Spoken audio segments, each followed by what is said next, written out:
Hi David, it was great seeing you yesterday, and great to get started on the swing, and hopefully it was fairly revealing in terms of why the ball striking is a bit inconsistent, and particularly, well, irons and woods, I suppose for that matter, are slightly inconsistent, and just in different, there's a slight variation in terms of why or how the shots present itself, but really it comes back to how the poor shots present themselves, I should say. But it really comes back to just the fact that there's a tee with the drive from the 3-wood, and of course the irons are off the deck. But just have a look here, and I was explaining to you in some detail about how as the rotation stops, so particularly through the pelvis, which is really the engine room for rotation,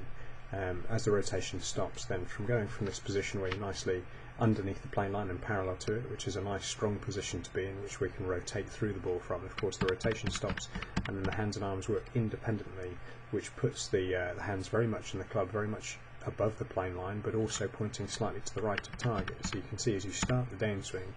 it's an extremely steep position. You can see the shaft of the club is almost pointing down towards your toes. So from this position you've got to drop down onto the plane line, otherwise you just won't strike the golf ball. And of course you do that by stopping the turn of the body almost altogether. So you can see momentarily it's on the plane line, but of course continues to drop underneath, and that's why we see a lot of heavy or thin shots from that position. You can see the body really hasn't turned much at all. So in terms of that,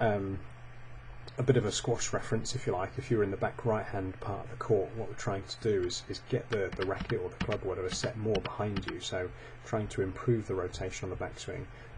Certainly got the right toe turned out a fraction, allowing the left heel maybe even to just lift off the ground ever so slightly. We've got to get the hands and the arms a little bit closer to plane line, so we're looking for them eventually to sit more in this position and keep the club closer to plane. But if you imagine going back to that squash reference, that the chap's on the tee and all of a sudden you kind of change your mind and you think rather than hitting down the line, you all of a sudden want to hit it into the the back, backhand corner of the court, so kind of back across him. And of course you're going to do that by opening the chest quite a bit more dramatically through impact. And if we've got the club working from underneath the plane line to begin with, then of course that's what it allows us to do. So need some more rotation in the backswing,